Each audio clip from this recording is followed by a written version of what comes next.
Welcome to Roil Road, where we ask the question, what road are we all on and how do we navigate it? Today, Brian Martinez and I will be discussing wealth inequality. How should one think about a world where, on the positive side, a rising economic tide is lifting all boats, but on the negative side, the already wealthy are benefiting disproportionately? We'll also discuss America's political divide, where I will argue for focusing on calling out the coercive tactic of PRA, political relational aggression. Finally, we'll discuss America's demographic trends in marriage and childbearing, specifically that there's less of both, and what there is increasingly focused among people who are wealthy, religious Republicans. But first, let me tell you about Roil. Roil is a better way to enjoy content online. You just tell Roil which internet content you like, such as YouTube channels, podcasts, and more, and then you can access them all in one place, the Roil app. It also uses content interconnection to break free from tech monopolies. Click the links below to learn more. Roil is just getting started, but it's going to be big. Be among the first to discover Roil. Now, let's get this show on the road.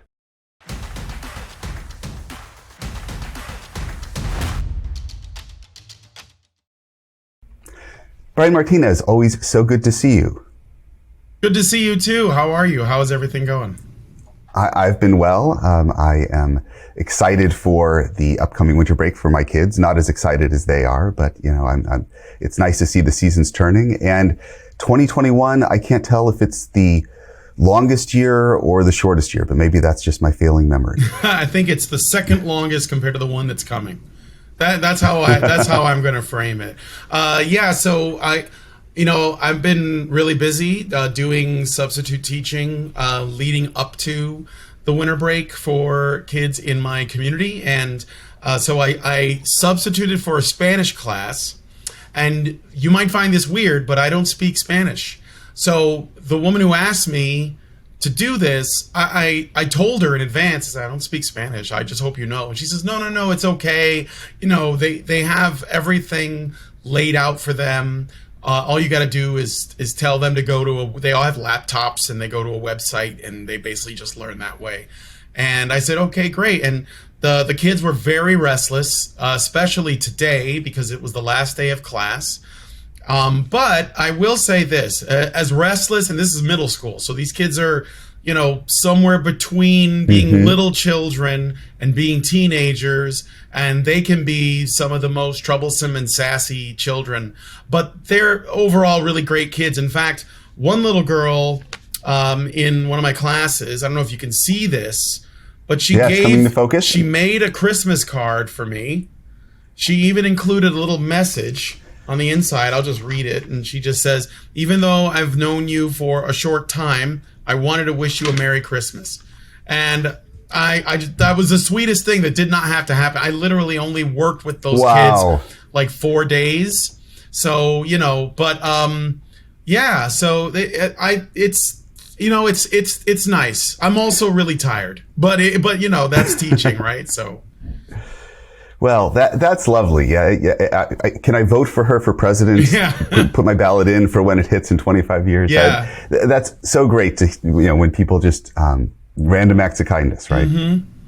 Yeah. And she was like, one of the really quiet, shy kids, like doesn't talk. She just comes in, goes right to work, and then leaves at the end of class, right? So I didn't expect anything from her except, she'd be the kind that would hold all of her books and then she'd look and do a little wave and then like skitter off. But she brought me this card and I was like, wow, that's super thoughtful. Like, so yeah, it's great. That's so sweet. And the power of having that skill set where you're like, you know what, I can bang out these cards and deliver them, right? As opposed to when I was a child and I was supposed to put together a card, I was like, this is the biggest undertaking ever. I almost didn't know how to do it until you sit down and okay, I can, Christmas tree, it's a good skill to have. Yeah. So we've got some fascinating stories to jump into. Why don't we get to? Let's do it.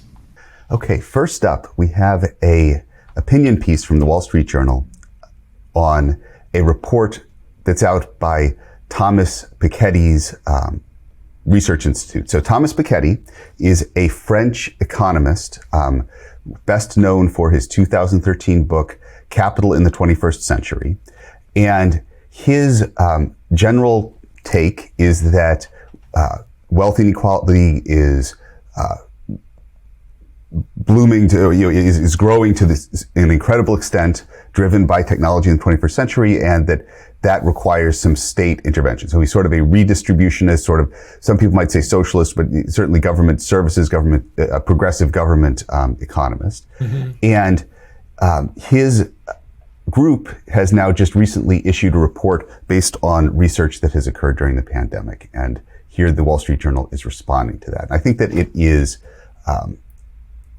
an interesting view on the different perspectives and the different biases that both Piketty's coming at it and that the Wall Street Journal's coming at it. And so I thought that would be an interesting thing to be discussing. So the journal writes, the big conclusion of Piketty's report is that 2020 was a great time to be a billionaire. The World Inequality Lab's, quote, World Inequality Report finds that the pandemic year saw the steepest increase on record in global billionaires' share of global wealth. The top 0.01% club, with some 520,000 members worldwide, saw their share of global wealth increase from 11%, to 11% from about 10%. The world's remaining billionaires saw their share grow to 3.5% of all wealth from 2% before the pandemic. Okay, so I want to highlight a little bit of bias that the journal is, I think, projecting here, where they're leading with the first stat, which is it went from 10% to 11%. And that's among some arbitrarily sort of chosen group of 500,000 people. And it's not a very big change, right? 10% to 11% doesn't sound like a very big change. And then below that, they hit you with the bigger number, which is that overall among the billionaires, they saw their share of wealth grow to 3.5% from 2%. That's a vast growth, right? That's way more than going from 10% to 11%. I mean, it is not quite doubling, but it's close to doubling, right? Going from 2% to 3.5%. It's getting close, yeah. Yeah. So what side, well, what do you think Wall Street Journal's bias is? Are they trying to downplay this the severity of this increase in your estimation? Certainly, yes. Yeah. So they are generally against this notion that wealth inequality is a problem. I would say that is the direction of the bias. Okay, and I see. So one thing that now the journal's making a good point in the next, okay, but Piketty's group seem uninterested in what triggered the putative, which means the supposed spike in wealth of the ultra rich. Monetary policies that have inflated asset prices are the obvious suspect, especially in the developed world where financial assets have soared in value. But the lead author of this report responded to an inquiry on that topic saying, it's too early for us to have a definitive take on the impact of monetary and other policies on this trend. Okay, so I'm going to unpack that for you for a sec, because what I just said was the Wall Street Journal having bias. Now I'm going to highlight where Piketty's group is having bias and the Wall Street Journal is making a good point. So what's happened is that the wealth share of these billionaires has gone up a lot. Well, what does that really mean? It means that the prices of the assets that they already owned have gone up. And we've seen that. The stock market has been on a tear.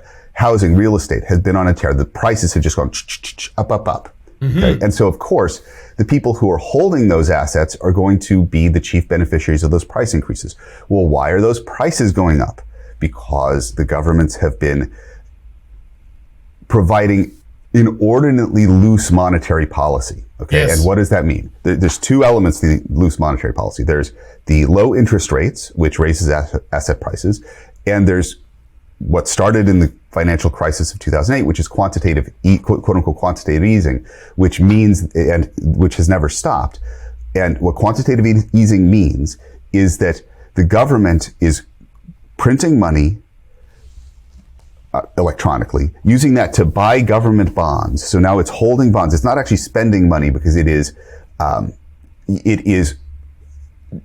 now holding an asset. So it's not an expenditure, it's just purchased something. Okay. So it has something now of equivalent value to what it spent to acquire it.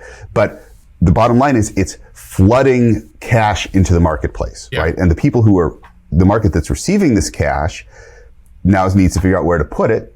They can't really put it in a bank account because the government has pushed interest rates so low. And so they're using it to buy assets and the stocks and real estate, right? And so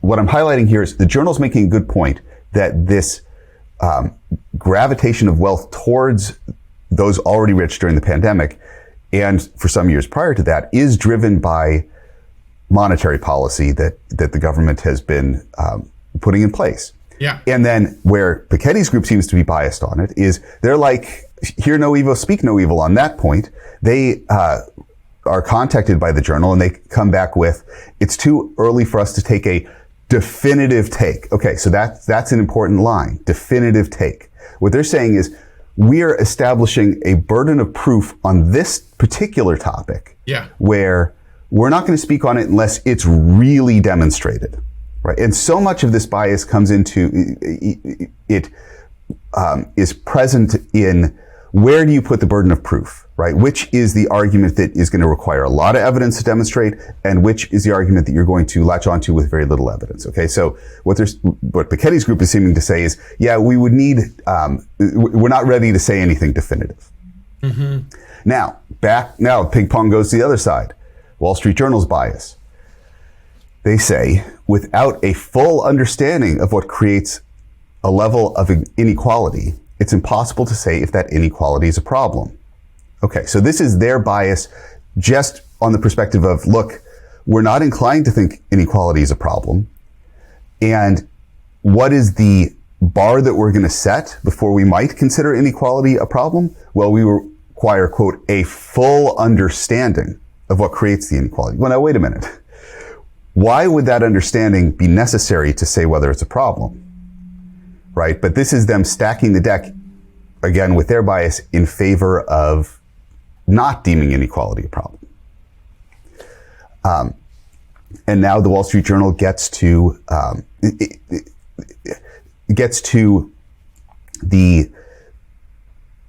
an aspect of the bias in the reporting of wealth inequality, which is that it often gets portrayed as that there's this small pool of people who are hoarding wealth and that is driving the standard of living of everybody else down below where it was previously, right? And the data, even in Piketty's group, does not back up that point of view. So the journal writes, despite the report's best efforts to conceal it, there are hints of good news. A graph on page 61 titled The Elephant Curve of Global Inequality shows that since 1980, the bottom 50% of the world's earners saw their incomes rise between 50% and 200%. A graph on page 15 shows that since 1995, the wealth of the poorest 50% globally has increased 3 to 4% per year, which is pretty good. Although maybe we could do better than 3 and 4%, but 3 to 4%, that's pretty good. Largely missing from Piketty's group's analysis is any sense of absolute scale. Where such data is included, or rather, were such data included, they would show that the global pie has grown apace, especially in recent decades, leaving most people with a bigger piece. The proportion of people below the World Bank's $1.90 per day poverty line was 9.3% in 2017, which is, I presume, the most recent year that there were records. Otherwise, they would have mentioned otherwise. I hope that presumption is right. And that 9.3% is the lowest it has ever been. And then again, reflecting their bias, they say, instead of examining what causes the pie to expand, Mr. Piketty is building a career out of arguing how politicians should slice and redistribute it. True statement. That's what Piketty's about. He's about slicing and redistributing the pie. Sure. He's one economist. No reason that one economist can't, dedicate their study to that particular topic. But the journal's looking for a way to try and throw shade there. So I guess that the way I would encapsulate my take on this story is that it's an interesting back and forth where Piketty is pointing to a problem but shying away from examining the likely cause of that problem because it kind of goes against the narrative he's trying to promote. The Wall Street Journal is kind of brushing off that problem by imposing an artificially high standard of proof before they would consider it to actually be a problem, and are only looking at, if there's a cloud, they're pointing to the silver lining as if there wasn't a cloud, perhaps. Mm-hmm. I would like to also add that I think that it seems to me that most of the problems, and you could probably go far, far back in time to see where a lot of this stuff began, but they appear to be problems created by the state that people are hoping to use the state to fix. I think that, for example, when we're looking at the growth of corporations in 2020, the first one that comes to mind when I think about that is Amazon, which absolutely exploded that year. And the reason for this was because there were so many people using Amazon services instead of local businesses because of lockdowns and all of the sort of government measures taken, because of the pandemic, or, the reaction to the pandemic by the state. And so this ended up destroying a lot of smaller businesses, a lot of local businesses, privately owned businesses, that closed their doors, that could have been open for 100 years or more. Because I lived in Chicago and I saw a lot of old companies that had been there forever close their doors for the last time because they couldn't weather the financial consequences of the lockdowns, of things like curfews, of things like mandates, and things like that. But Amazon and some of these massive, corporations, they can, not only can they handle any of the financial burden that might come of it, but they actually profited in part because of their model, right? They'll deliver stuff to people's homes and all that. And that did help people since the lockdowns were going on. There were people who needed things, and Amazon was able to bring that to them. And other large corporations were able to adapt and hire additional staff and delivery people and so on. But it seems to me that most of the ways in which these corporations benefited in 2020 was also what everything that you said is true, but also the way in which the state essentially created obstacles for small businesses, which paved the way for these corporations. And I could get angry at Amazon for that, but they ultimately gave people what they couldn't get anywhere else. And the only person I can really point the finger at is the state, because they're the ones that created the obstacles. Mm-hmm. I think it's an artifact of our moment that people are just so quick to get tribal about it. Mm-hmm. There's so many people that just hate Amazon, and this Piketty story, the Piketty report, it's just red meat for so many people who are who just envision that there's this other side of bad people out there. Yeah. And the topics are just so much more nuanced than that. Yeah. And like I said, I can't really fault Amazon, because if they didn't exist, a lot of people would be in a lot of trouble, right? Especially if the government just said, well, no one can be, you can't have people in your store over this number, or, you can't be open this late, or you can't go to this restaurant or whatever. So if the state comes in and they create a bunch of barriers, and then there's a corporation that has the money and the resources and the flexibility to work around it, then people are going to go to them. It's not really a moral position I'm arguing for. Mm-hmm. I'm simply saying this is going to happen if the state creates obstacles. So they did, and Jeff Bezos benefited.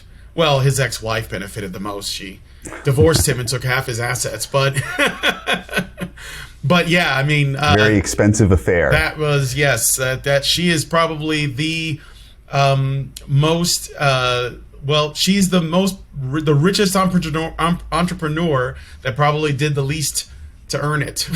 So, But yeah, those are my thoughts on it. I think that one of the things that I notice about a lot of people who are discussing how we should handle things like wealth inequality is that I do think we need to have an honest conversation about when wealth inequality, or any kind of inequality for that matter, is sort of like when it can be acceptable. Like, how equal are we looking at, and for what reason? But more than that, I think beyond that conversation, which is a bit more of a philosophical one than anything, is the question, is the state the solution to this problem? Because the state created the problem, in many ways. And I think that is a thing that gets left out of a lot of these discussions. Well, I think that there's some fallacy there, though, to say, so the state created the problem, so therefore should we not look to the state to correct the problem? I mean, it doesn't follow that because the state might have created or exacerbated the problem that state-based solutions wouldn't be the answer. I think, though, that one of the challenges with this topic is that distributional problems are very difficult to solve, right? The decision of how resources should be allocated, who should be in what job, et cetera, those are difficult and very impactful. And it's tempting for people to assume that, if only there weren't bad actors involved, we could come up with something that would be more welfare enhancing and yet still efficient. And I don't know that that's a very justified assumption. Yeah. Well, I do think that the state can do something, but a lot of it has to do with their, I think it sort of, removing itself from being an obstacle for people. But there's other much older problems like corporate personhood, for example, which, should be talked about. And all of these other, this issue, I think, is larger and older than, going back to 2008. I think it goes back to like the 19th century. And I think that we're feeling the effects of this, and we have been for quite some time. So I'm not against the idea of the state having a role in solving this problem. I guess I'm more so saying that these top-down solutions, I think that they tend to create as many problems as they, appear to solve. And I think that there's might be, I'm open to alternative ideas on how we can discuss solutions. So, and part of the problem is, how can you even endorse a top-down solution if you don't trust that the people at the top are going to play it straight? Yeah. If you don't trust that the people at the top are going to be, in fact, guided by the motivations that they say that they're guided by, and are going to be approaching the solution in an unbiased way. Yeah. Right? Because you're giving a lot of power to people who, the people who most hotly pursue power are oftentimes not necessarily the people that you want to be holding that power in the government. Yes, exactly. And even if there are really good actors, let's say you get a really good group of people together, and they, do everything in their power to do what's right. It doesn't mean that the next group of people aren't going to reverse everything that you've done or make things worse, or, but because you have centralized power in this one place, then all you need is the right person or the wrong person to, sit in that chair or, operate those levers, and things can be go right back to, being awful or worse. So this is the reason why it's not a simple thing to simply say, well, we just need good people in government, because there are the next person, is probably worse. And you have to be, I think, forever adamant, forever watchful of that, so that those things don't happen. And that's a big ask. So. Okay, so that's a pretty good transition to the next story, which is a story about, or a editorial by Gary Kasparov about wokeness in America. And so the tie-in here is that if you're going to bestow people with power, they need to be people that are doing the best to earn trust. Okay, they need to be the most trustworthy people, and you have to have confidence that that they're prudent, that they're stable, that they're honest, that they are not possessed by any type of ideology. And so here we have Garry Kasparov, who was the world chess champion for some time in the 80s and 90s. He is Russian. At the time, Russians dominated the landscape in chess. And then after the fall of the Soviet Union, he has been a commentator on Russian politics. So he titles his piece, "Woke is a bad word for a real threat to American democracy." Now, this ties in a little bit to our conversation last time, where what's the term? What are the terms we're going to use? You know, people use the term left, people use the term woke. We talked about last time that John McWhorter had proposed a new term, the elect, which I think that's an interesting term, but it doesn't quite work for me. And now I'm pushing for not a group of people, but a tactic. Okay, so I'm pushing for PRA, political relational aggression. And so the nature of this is to not say, here, this group of people is the problem, but instead to say there's a tactic, there's a way that people are coercing to get their way, and we should all learn to better identify that and call that out as the problem. And so I'm going to take a little bit of what Kasparov is saying and put it through the lens of PRA and see if it works. So Kasparov writes, "The search is on for new words for old ideas. Cancel culture and woke have become overused and abused, part of a struggle to define one's political opponents in the harshest possible way, to dismiss ideas not only as wrong or harmful, but intolerable. As a non-native English speaker, I'm content to avoid rhetorical fashion and use older phrases, call it mob mentality, groupthink, or punitive neo-Puritan orthodoxy. It is the abuse of power, mostly social, not yet governmental." Okay, so that's PRA, that this is a relational aggression tactic, right? It's a social tactic, not a governmental tactic yet.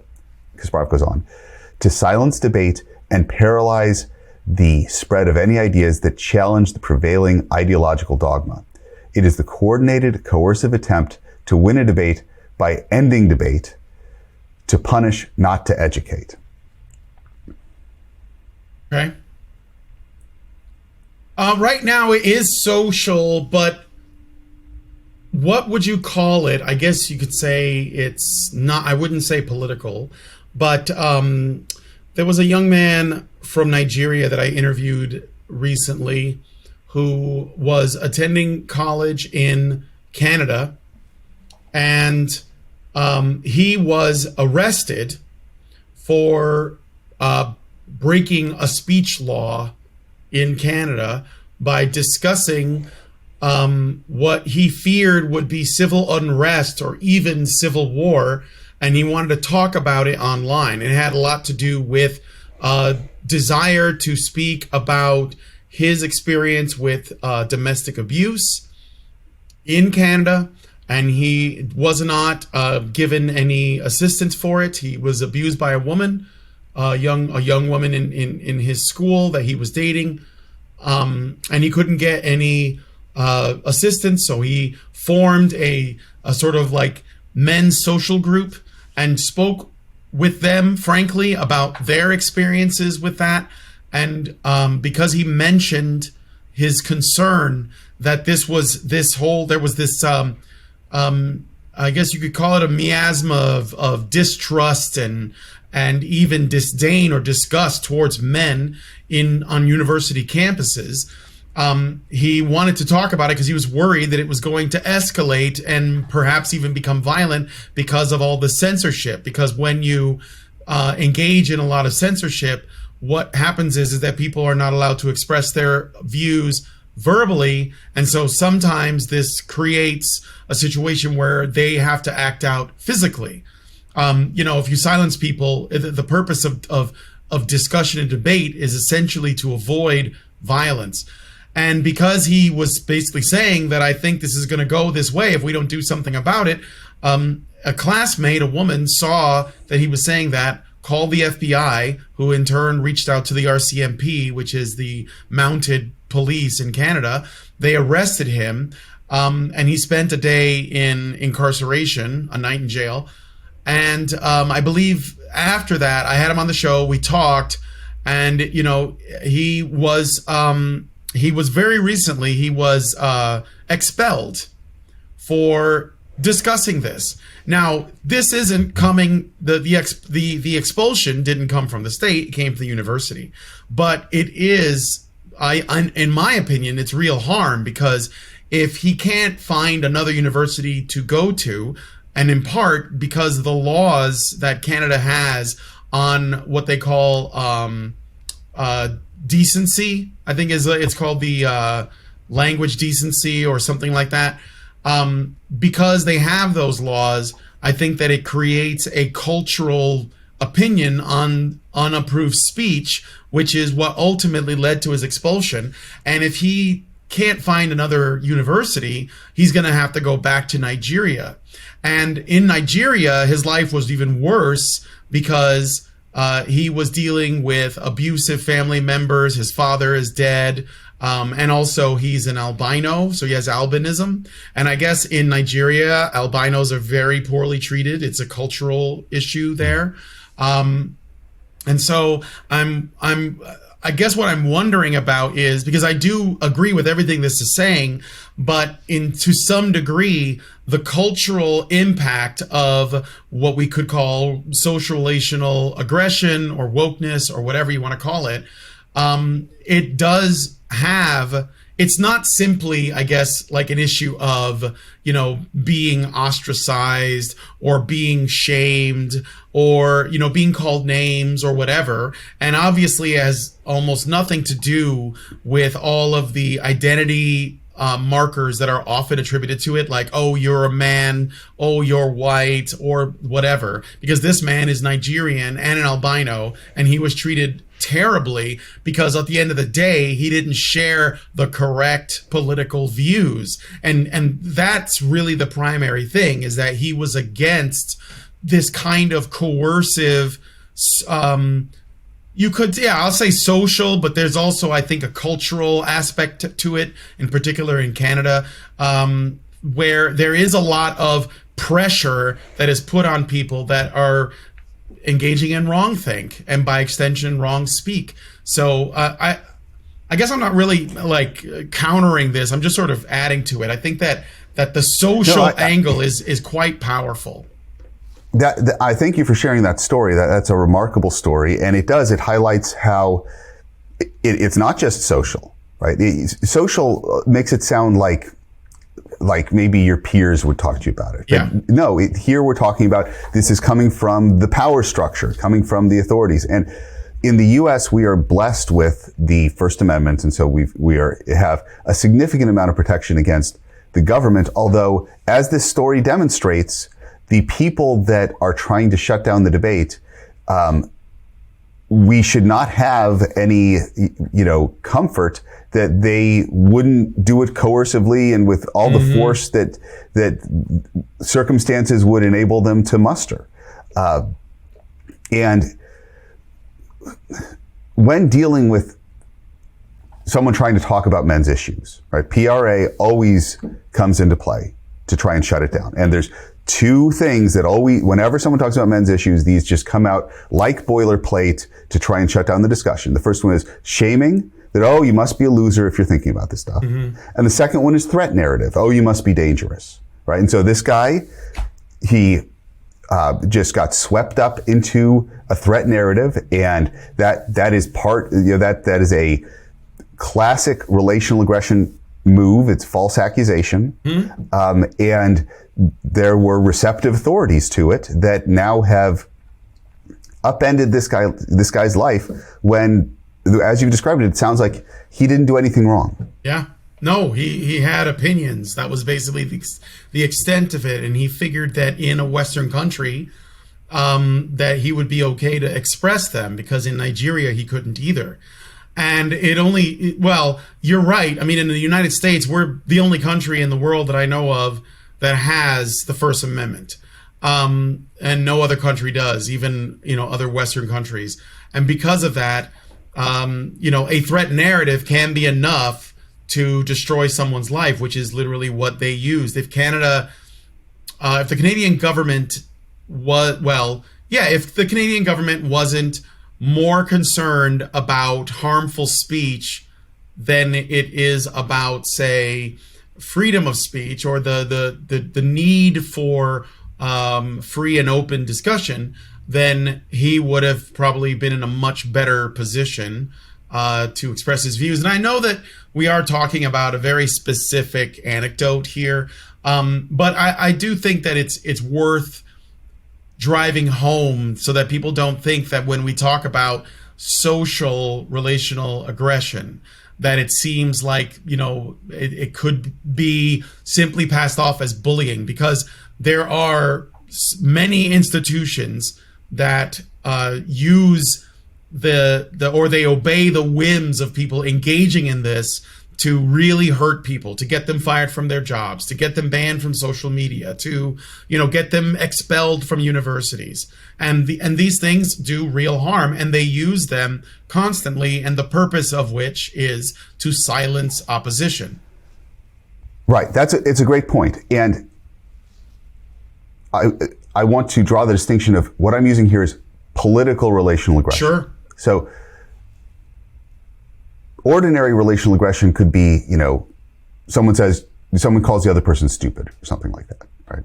That's not political relational aggression. Political relational aggression, and this doesn't necessarily mean like electoral politics. It's more in the sense of office politics or your social group politics, that it involves not particularly the interaction between the two people, between the aggressor and their target, but instead the reputation destruction that the aggressor perpetrates on the target by by poisoning the well with other third parties and building alliances that say, look, if you're part of the acceptable group, then you consider this person unacceptable. And I think that is more characteristic of what we see that is so destructive that people sometimes put under the umbrella of wokeness. But again, I'm trying to focus on the tactic, not less so than the group or the belief. Yeah. So Kasparov goes on to write that the leading practitioners of these woke tactics, or whatever he's calling them, have two contradictory responses to criticism. First, they say it isn't happening, it doesn't exist. This is classical relational aggression. Okay, this is so plausible deniability is a tool of relational aggression, and what he's describing here is the old strategy of, well, why are you upset? Oh, there's something wrong with you to be upset about this situation because I did nothing. There's nothing to see here. And it's a way of flipping it against the person who's already been attacked and of sort of rallying the clique, the political bullying group to minimize the attacked person's concerns. And then the second technique they use is blaming the victims, calling them bad people with bad ideas who should be banished to make room for more diverse voices. Again, classic relational aggression. This is reputation destruction. So they're saying these are bad people. They should be excluded from the conversation. Yep. Now, Kasparov goes on to talk about, as a Russian citizen who grew up under Soviet dictatorship and is very aware of the horrors of the Russian Revolution, which I think people don't talk about as much as they ought to, that informs his perspective. And he goes on to write, after talking about the Russian Revolution, increasing numbers of Americans believe their freedom is under attack, and I agree. Anti-democratic forces are on the rise. Election results are treated as suspect. Threats of violence are becoming routine. Schools are being pressured to remove books and cancel professors for spreading, quote, wrong ideas. These sentiments are all too familiar to me and to anyone who has survived life in a dictatorship. The only answer is more freedom, more speech, not less. And he concludes, rights are violated in the U.S. when the system fails. They are violated in dictatorships when the system works as intended. Heed this warning. Destroying the mechanisms of democracy to preserve democracy won't work. Okay, now I'm going to take that line and I'm going to flip it to the other side. Okay, so here we've been talking about what people call the woke mob, what I'm more inclined to call the practitioners of a PRA. But now he's making a very important point. Destroying the mechanisms of democracy to preserve democracy won't work. Well, the PRA crowd is a disjointed mob. It's been often observed that they have a tendency to eat their own. But we have mechanisms of democracy that are under attack in other directions. And what I would call the most severe threat is we have a charismatic leader. We have the specter, and I'm talking about Donald Trump. We have the specter of a narcissistic, charismatic leader who could be potentially returned to power in 2024. And there's very little in history more dangerous than a narcissistic, charismatic leader. And this is an individual who has tried to undermine public confidence in elections, which is the foundational pillar of democracy. And so, despite having, the main thrust of this article being about trying to curtail the problems of PRA, which is mostly a problem on the left, the unique situation of a narcissistic, charismatic leader destroying mechanisms of democracy, I would call that the biggest threat. Okay. I'm not sure. I think that, I'm just going to put it out there. I think that people had been losing faith in the electoral process long before, Donald Trump became president in 2016. I think that people have been talking about suspicious things going on in states like Arizona and Pennsylvania and other things before that. And I think that I don't even know if he's going to run again in 2024, but I think that the issue is not this man. The issue is that there are people who don't have faith in the democratic process, who probably lost faith in the democratic process back when George Bush and was it probably Al Gore? Al Gore, yes, with the Al Gore thing where they did the recount in Florida and all that. I think that there were a lot of people were very suspicious of this going back then as well. And I do think that however we want to describe it, whether it's the wokies or the progressives or what have you, they are not a powerless group of people. There are plenty of people in Congress, like the Squad, like people even in the White House itself. They may be more in the neoliberal camp than anything else, but they certainly use the weapons of progressives to justify their actions. And I think that the main issue is that the people who try and speak with their vote, the sort of populist crowd, I guess you could say, I think that they would be happy to vote for someone else. I don't think there really is as much of a cult of personality around Donald Trump as we are led to believe by the media.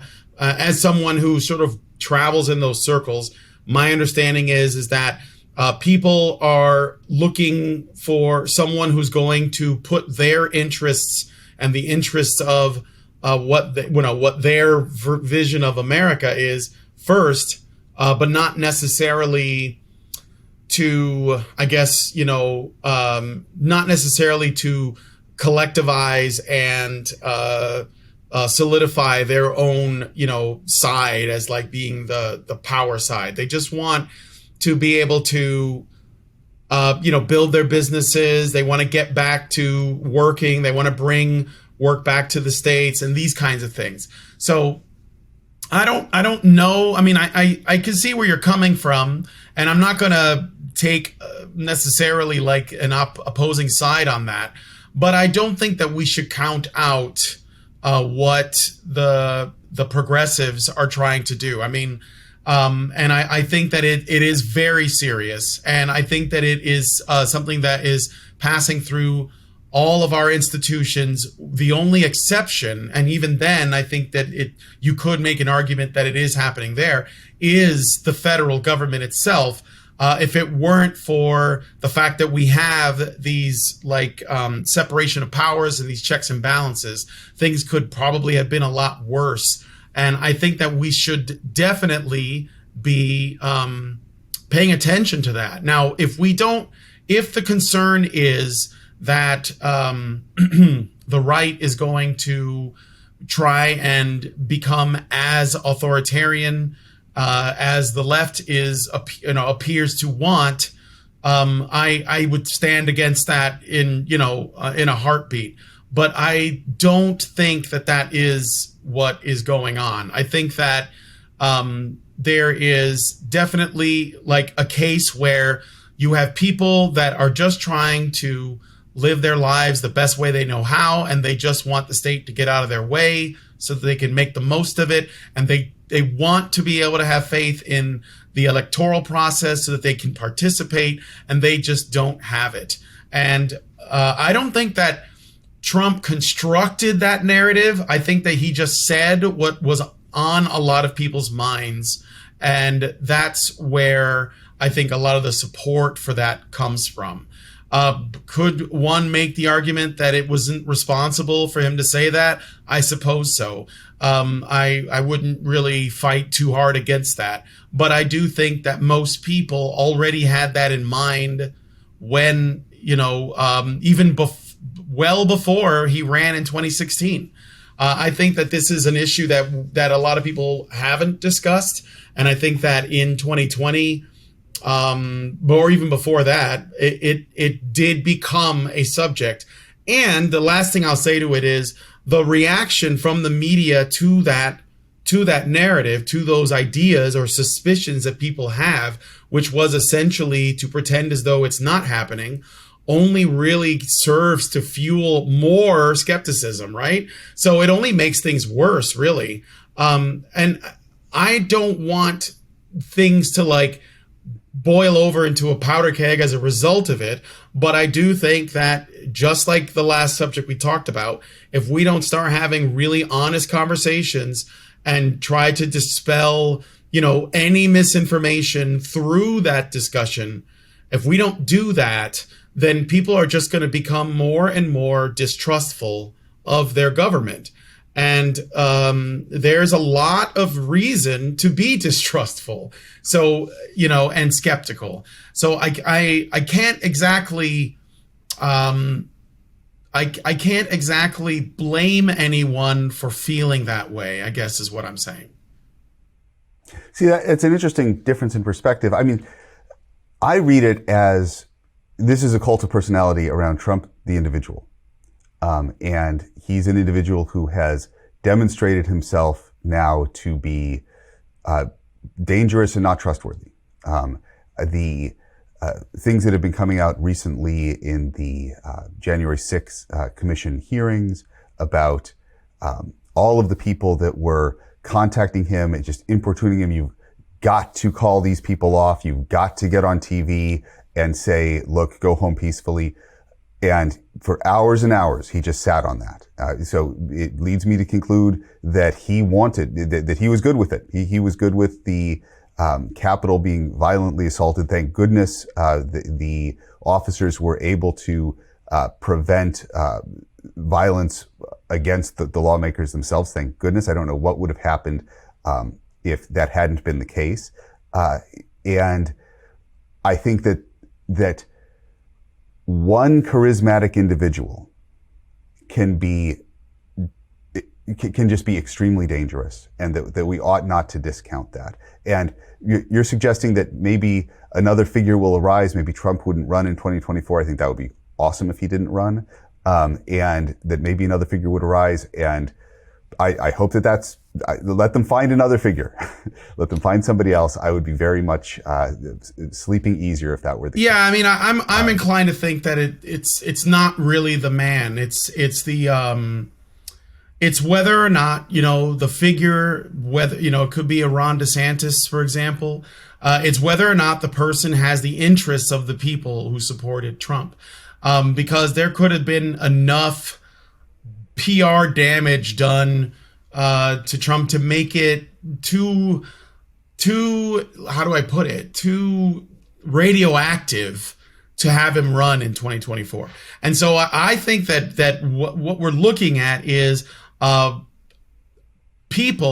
populists, they want someone to represent them. It doesn't have to be Trump. Yes, there were a good number of people who were, supportive of her of him, in a borderline or outright cringy way.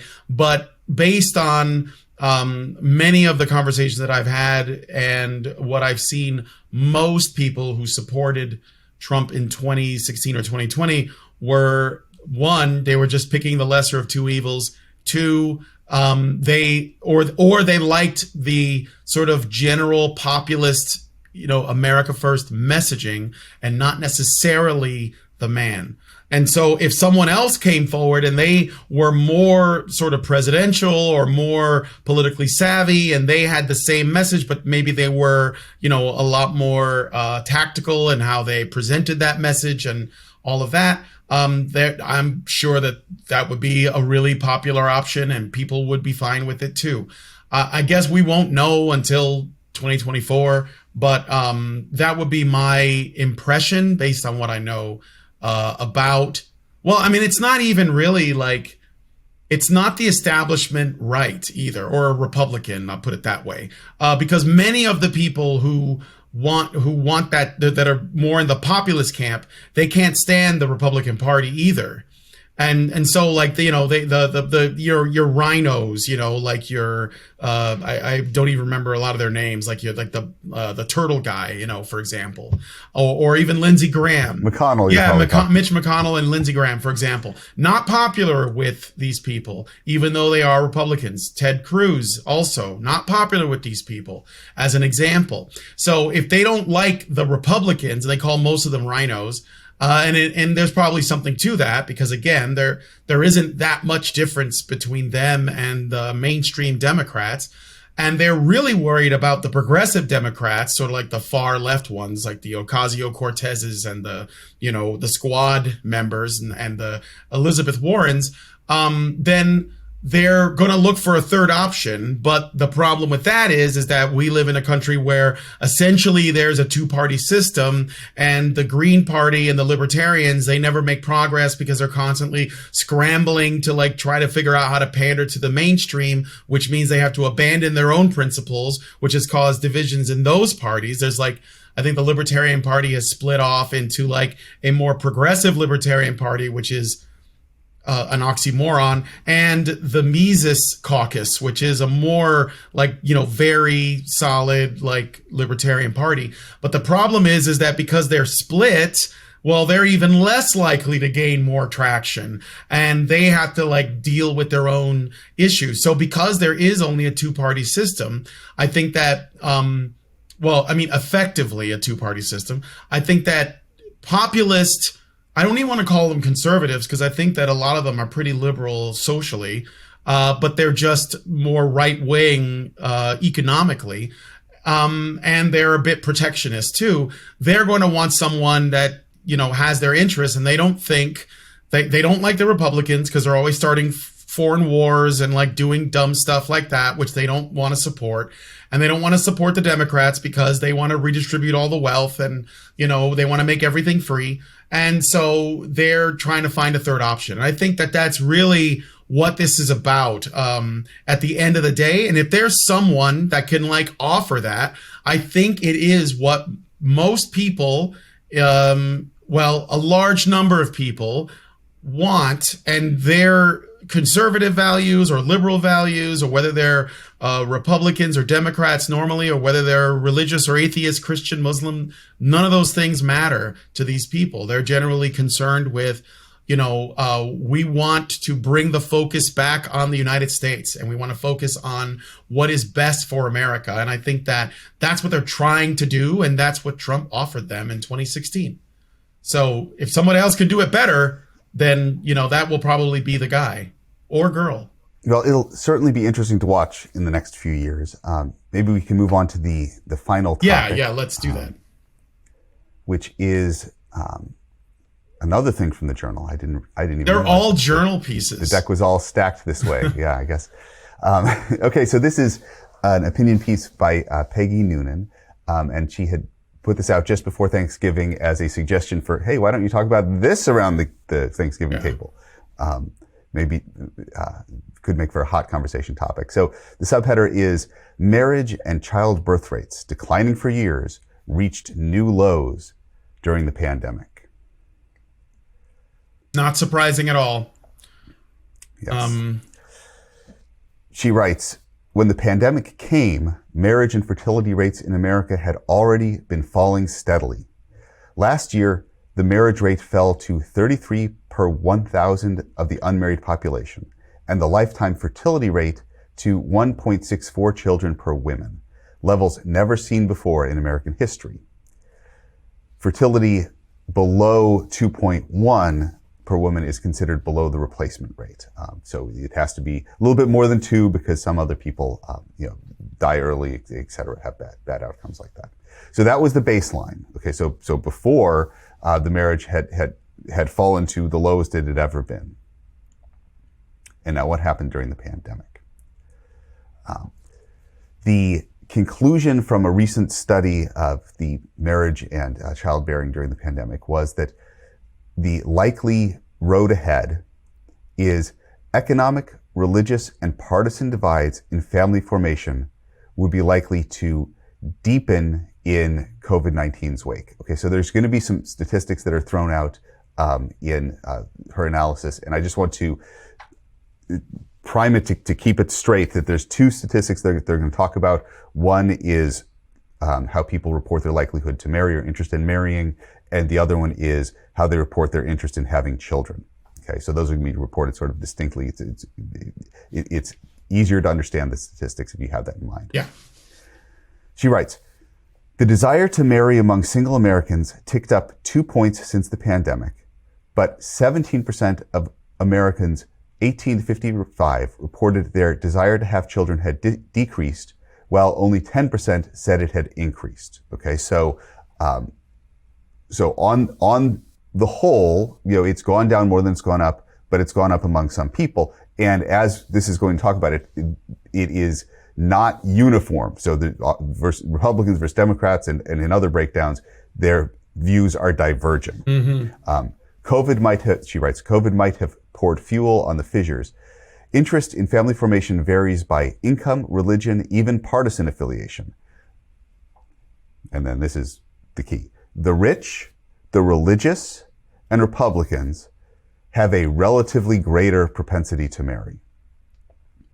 As the pandemic lifts, the nation is likely to see a deepening divide between the affluent and everyone else, between the religious and the secular, between Republicans and Democrats in their propensity to marry and have children. The desire to have children fell a little among those who attended religious services at least once a month, and by a net 11 points among those who seldom or never attend services. So this is divergence, right? So it's gone down a little bit if you attend religious services, but for people who don't, it's gone down 11%. That's a huge drop. Now, this next one is a confusing data point that I don't, sometimes as you look at data, you get a mixed message. And so at this point, I don't know that there's much to attach to it.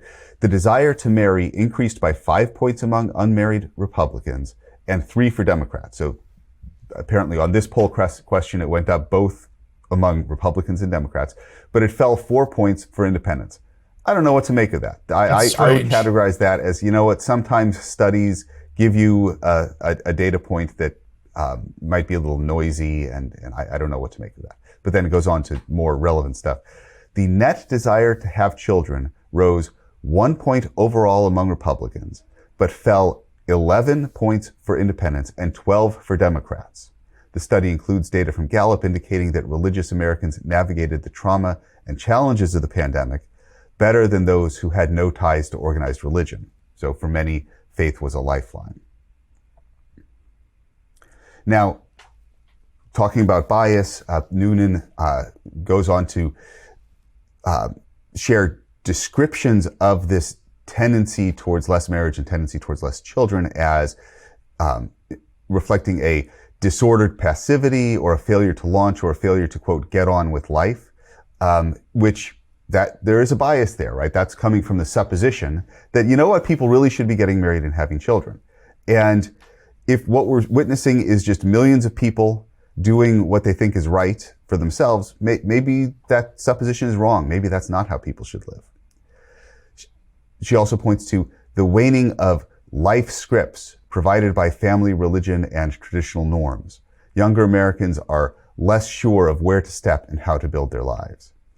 And I think that is the traditional conservative gloss on this, right? That bemoaning the fact that, you know what, when I was young, it felt like you were on a conveyor belt in the sense that it was expected that you were going to grow up and have kids. That was just sort of the normalized point of view that somebody growing up would obtain through osmosis. Mm-hmm. And that old conveyor belt is gone. And it to me, it's not coming back. You know, time only goes in one direction. And the world is not at risk of not being peopled. Now, some look at the decline in marriage and they attribute it to that millennials have been through some fairly unique historical circumstances. Okay, so they say that millennials experienced the 2008 economic crash and subsequently the pandemic, and this supports the argument that the circumstances for young people have not been amenable to family formation. So that's one take. That's not in Noonan's piece, but a lot of people do say that. And I'm not going to disrespect that point of view. I think those observations are valid. But I think that another piece of the story is that there's a new heightened sense of hostility and distrust between men and women that has arisen in our culture. And this is hard to quantify, but I think everybody can feel it. And you can't tell me that this hostility is unrelated to the decline in marriage. And I think that the relationship is both a cause and an effect, meaning that we have an accelerating feedback loop where hostility causes singleness because it makes it harder for people to pair up and form long-term bonds. But on the flip side, hostility is caused by singleness because men and women are now formulating their lives and their belief systems to no longer be centered around a long-term pair-bonded relationship. So people are thinking, you know, the other gender is not all that. Bringing them into my life would maybe be more trouble than it's worth. I can do fine on my own. And as people are realigning their thinking like that, one could call it a coping strategy, but maybe that's too pejorative. Yeah. Because a coping strategy, you know, implies that there's nothing healthy about it. Okay. And I think that that in part, at least, it's a logical spiritual alignment to fit modern circumstances. Our society's gone through major changes, and we are all going to be collectively processing those changes for a long time. And we can't preempt or stop that growth. It's a process that needs to happen, right? And as the Bible says, for everything there is a season. And the decline of marriage is just part of the season that we happen to be in. And here we have, again, more statistics for it. And I expect that we will see, as I described, we've got an accelerating feedback loop. We're going to see additional statistics along these lines in the future, would be my guess. Mm. Yeah, I mean, I've talked a lot about these issues on my other podcast, and I do see these trends, and I'm with you. I believe that there's strange speculation on things like, you know, the politics and of people and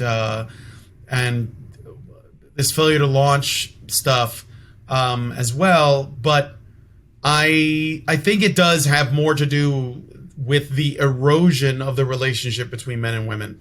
And what I'm also seeing too is there has been a massive cultural push on women to not get married, to delay marriage, to focus on career and these other things. And of course, if a woman wants to do that, that's fine. That's their business. But I do think that what I've noticed is an unfortunate side effect of that is that there are many women who they do everything that they think they're supposed to. So we've just basically changed the prescription from, you have to like get a job and, amass some capital and then find a mate and get married and have kids to you should put it off and basically be a career woman and all of that. There's still a prescription. And the one thing that isn't happening is the person, the individual, isn't really deciding for themselves if this is what they want for their life. And so what happens is a lot of women, they're perfectly fine being a girl boss until they get to their early to mid 30s. And then they get the baby rabies and they decide they want a family and they want to settle down, but they can't find any men. And I think that this is a real consequence that happens a lot.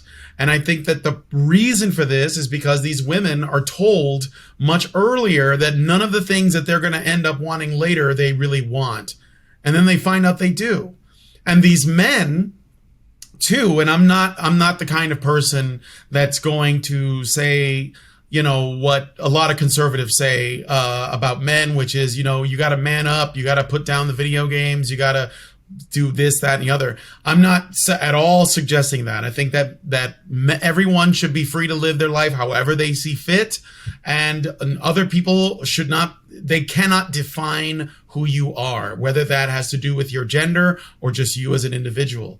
Having said that, though, not as an act, not to coerce or push, but I do think that men should be thinking about what they want. And they should be thinking about these things early so that they don't end up in a situation where they are 35, 40 years old and they still live at home with their mother, or they, rent an apartment and they're just because even if they think that's what they want in the moment, sometimes we don't discover that we have made bad choices until it's way past the time to course correct. And so I think, while I ultimately believe that, and I do believe this wholeheartedly, people should live their life however they see fit, provided they're not harming anyone else or violating their rights. And whatever that looks like for you, whether that's no kids, whether that's the bachelor life forever, whether that's a dozen kids, none of that matters to me. But you should be thinking about what you want as soon as, it makes sense for you, so that you aren't then later unhappy. So I'm not making a prescription, but I am suggesting that young adults think about what they really want and don't let these cultural forces influence you, because there is a push to push men and women apart. And a lot of women go along with it because they think, oh, well, this is what society wants for me, or this is what, this celebrity wants, or my professor is suggesting, or whatever. And so I think I'll do it, but then they're miserable. And of course, when they say, well, I'm not happy, these people tell them, oh, that's not your fault. That's the patriarchy. That's men. That's whatever. But they really should, without external influence, be taking into deep consideration what kind of life they want, and then how do I work towards that? And sometimes people don't know, and I understand that, but I think that we should be aware that simply having the freedom to live your life however you want does not guarantee that life will make you happy. And I think that people should be asking that question. We have this like unquantifiable problem right now of things have changed so quickly that it's almost made intergenerational advice impossible, right? Because am I going to listen to my parents? Are my kids going to listen to me? Mm-hmm. One generation up, it's a dinosaur, right? I mean, like me trying to talk to a 20-year-old, right? I didn't grow up with the internet. I didn't have a phone when I was 10. I mean, it's a whole different ballgame. Absolutely. And so it's very difficult for the people who've been through it to communicate to the younger generation, well, here's what priorities you might want to really be considering in your long-term plan. Because when I say they've been through it, they haven't actually been through it because it was different before. Yeah. And like you, I have certainly heard middle-aged professional women express regrets about they wish that they had structured things differently to have kids. And I almost don't know what to do with hearing that because, look, everyone has regrets. You know, life is an unsolvable problem. You know, there's always going to be a give and take. And they've made decisions that have charted courses in their lives that end up being professional courses and not family courses. And just because in a moment when they're 35 or 40 or something like that, they're saying, man, I wish I'd done things differently. I don't know that that actually means that they really wish that they'd done it differently. You know what I mean? Yeah. It's hard to say. They're voting with their feet. You know, they're choosing what seems to be the right path for them. And I would be very reluctant to second guess that for them. Yeah, well, again, that's why I wouldn't make this a prescriptive thing. I think that as far as, because I think that a lot of this, another factor with this issue of people, you know, not forming families, not getting married as much, I think that it's not only a product of that, this overarching, like broader threat narrative around men that makes women distrustful, fearful, suspicious, you know, and so on, and makes men, you know, despondent, and maybe they just don't want to put the effort in anymore because why would they? Because, you know, they're not honored for these things. Like these things don't happen anymore. I think there's another factor as well. I just lost it. I was going to say that because we've actually been dealing with generations of broken families, I think that there is another consequence, which is most children today are born out of wedlock, and usually that means that they don't know their fathers. But it's usually that. It's usually they don't know their fathers, or their father's not really involved, or sees them on weekends or something, but the situation is not like it once was. So there are problems with that because parents typically model the ideal behavior to their children by simply being a loving couple. And so when a little girl, a daughter, looks at her mother, and this doesn't mean, you know, like the sort of like My Three Sons, Leave It to Beaver, 1950s family unit thing. It doesn't mean that. It's really just about like modeling what it means to be a good woman in general as an adult. It doesn't necessarily mean a housewife. It doesn't have to. But a girl looks at her mother to find out how she should be. A girl looks to her father to find out who she should look for when she, you know, becomes interested in boys. She models what she desires after her father, and that's what she seeks out. And boys do the same. It's just inverted. They look to their father to see how they should be. They look to their mother to see who they are looking for. And when we would make the conversation around the importance of a human being and their need for a balance of the masculine and feminine, of course, in boys, we want more masculine with a touch of the feminine, and in girls, we want more feminine with a touch of the masculine, then that helps them. And from what I can tell, look for those qualities in other people and judge them accordingly. Since women in general are the ones that select men for reproduction, then they're going to make the long-term investment. Now, we could get into like what problems were caused by, say, the birth control pill or the sexual revolution of the 1960s. But I think that even if you take those things into consideration, it doesn't necessarily drastically shift things. And where we're at now is, it's just like you said, not only is there a massive disconnect between, say, Generation X, which is my generation, and the Zoomers, which is Generation Z, which are the children of today, or even Generation Alpha, which are the really, the younger kids coming in now. There are massive differences because of the changes in the culture and technology that make it harder for, parents and children to connect.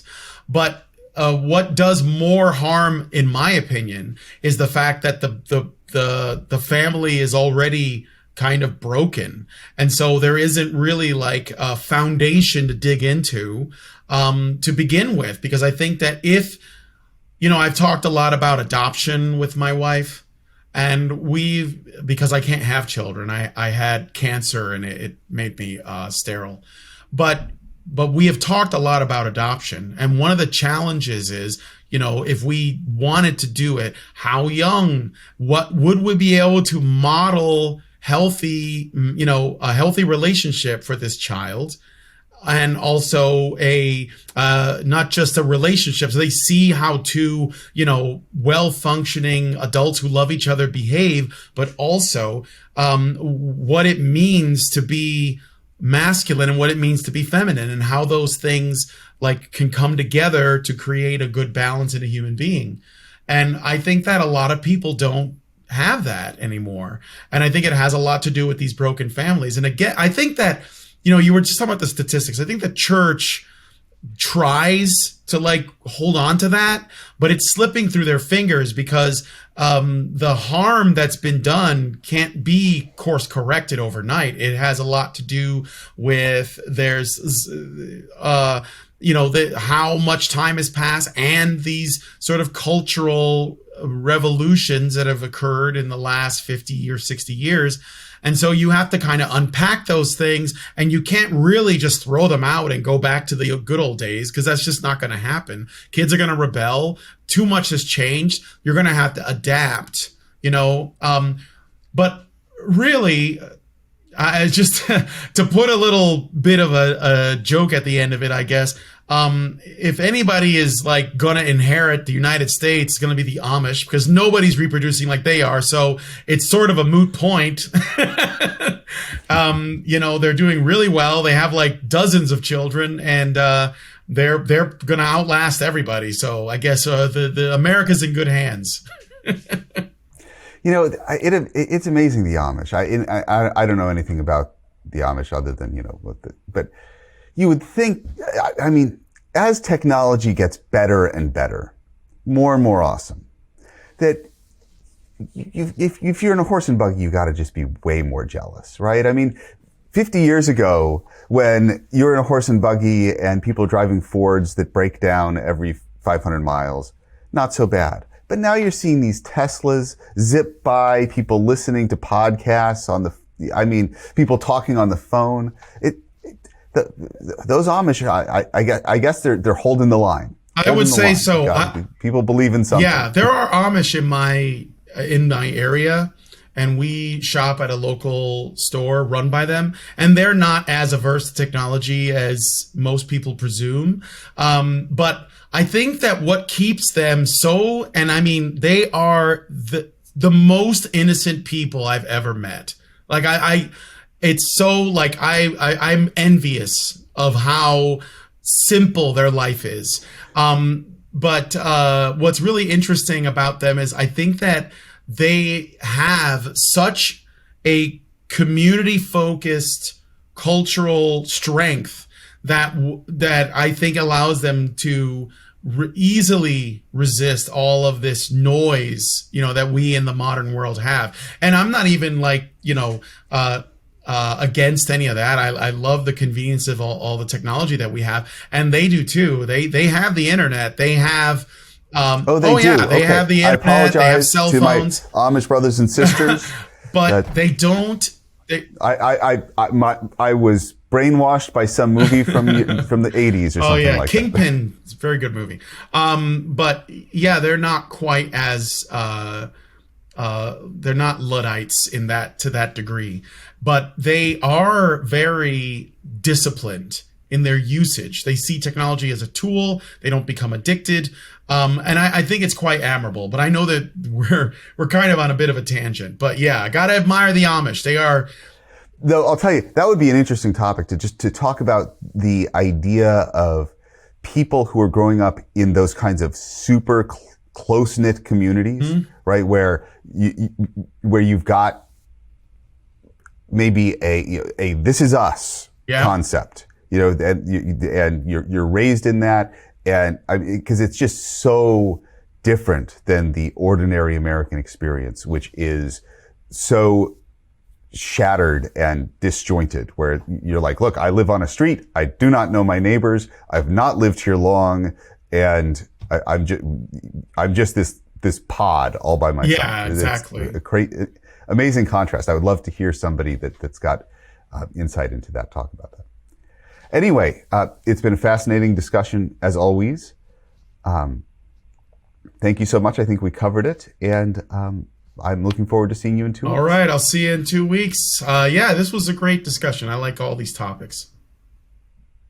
All right, take care. Have a great Christmas. You too, and Happy New Year. Thank you for watching.